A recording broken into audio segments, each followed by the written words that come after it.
Chapter 18, Bad Berries. Sometimes I ride my bike back here, Pearl explained as she led the way down an overgrown trail. This path will take us straight to the factory.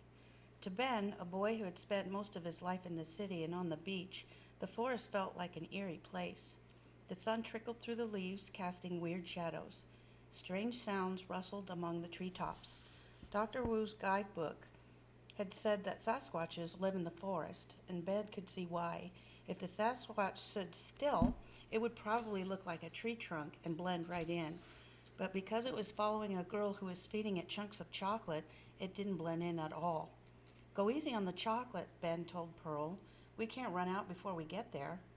I know, Pearl said as she handed the Sasquatch another piece. The creature seemed perfectly happy stomping along, collecting the offerings.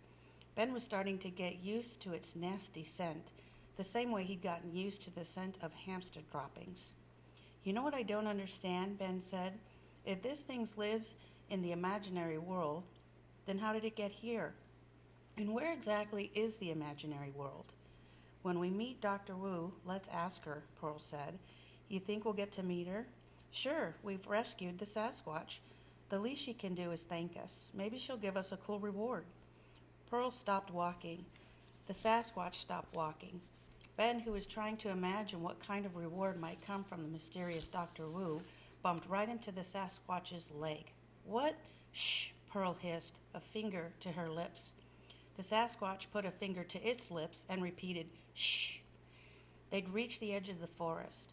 The wrought iron fence was across the street, and just beyond the fence stood the old factory. Oh no, Ben said when he spotted the red wagon and the two people in their red overalls and red baseball caps. It's that lady and her daughter, Mrs. Mulberry and Victoria Mulberry, Pearl said through clenched teeth. The Mulberrys peered between the bars of the locked gate. A wrapped present waited in the back of the welcome wagon, its glossy red bow sparkling in the sunshine.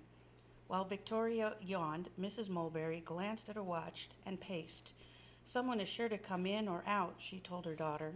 I want to meet this Dr. Wu, Victoria said, pointing to the sign that hung from the gate. I want to meet this Dr. Wu before anyone else meets this Dr. Wu, Mrs. Mulberry said. As president of the welcome wagon, it's my job to know everything before anyone else shows anything. It's a worm doctor, Victoria said, pointing to the sign again. I know she's a worm doctor, said Miss Mulberry. I can read that she's a worm doctor. What I want to know is, where did she come from? How long will she be staying? And most importantly, what are her secrets? I must know her deepest secrets.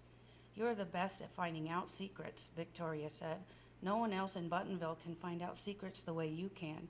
It's true, Mrs. Mulberry said. She stuck her thumbs under her overall straps and pushed out her chest. I can smell a secret a mile away. Drat, Pearl said as she peered over a huckleberry bush. If Mrs. Mulberry sees the Sasquatch, then she'll tell the whole town. She's the biggest gossip on the planet. How are we going to get past her? I'm not sure, Ben said from behind the same bush. There's no way we can sneak around them. I wish we had another fog bomb. Just as he said that, the Sasquatch swatted at a fly, breaking a branch in the process. Victoria Mulberry spun around and looked through her super thick lenses toward the forest. Uh-oh, Ben said. I think she saw us. Both he and Pearl grabbed the Sasquatch's arm and pulled it behind a tree. As they did so, the Sasquatch snatched the last piece of chocolate from Pearl's hand and ate it, wrapper and all. Mom, did you hear that? Do not bother me, Victoria. I'm watching the front door. Mrs. Mulberry squinted through a pair of binoculars. But something's up there in the forest, Victoria said. What? I don't know, but it looked big and hairy.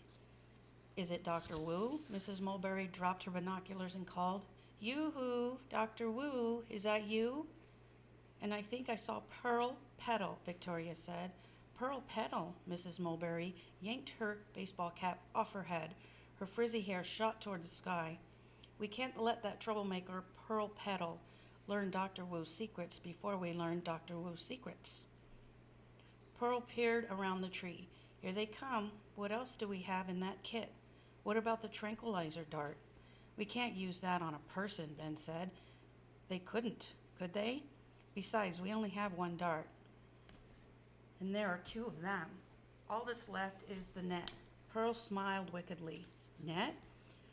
Ben set the Sasquatch catching kit on the forest floor and opened it.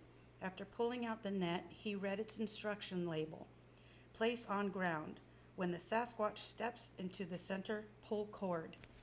It sounded easy, but Mrs. Mulberry and Victoria Mulberry were people, not Sasquatches. Pearl, I'm not sure we should do this. What if Mrs. Mulberry gets mad? Of course she'll get mad, Pearl said. But that isn't important. We have a Sasquatch to save, remember? They both looked up at the Sasquatch. It had found Dr. Wu's guidebook in the kit and was thumbing through the pages. It grunted and pointed to a drawing. Yeah, that looks like you, Pearl told it. The Sasquatch grunted again, chocolate specks glistening on its yellow teeth as it smiled. Pearl whispered to Ben, "It's kind of like a big teddy bear." It's nothing like a teddy bear, Ben said, thinking that the last thing he'd want decorating his bed was a creature with greasy moss-covered fur and itchy foot fungus. Pearl reached up and freed a trapped beetle from the Sasquatch's chest fur. Then she cooed in a baby voice, "You're such a nice Sasquatch." "Yes, you are. You're a very nice Sasquatch. We won't let those mean mulberries get you. No, we won't." Ben rolled his eyes. "Yoo-hoo." Ben clutched the net and took a long, deep breath. When his parents found out that he'd trapped the president of the Buttonville welcome wagon and her daughter in a net, they'd explode. But saving a Sasquatch seemed a million times more important than anything else at that moment. So Ben reached around the tree and threw the net onto the ground. Holding tight to the cord, he held his breath as Mrs. Mulberry and Victoria hurried down the path.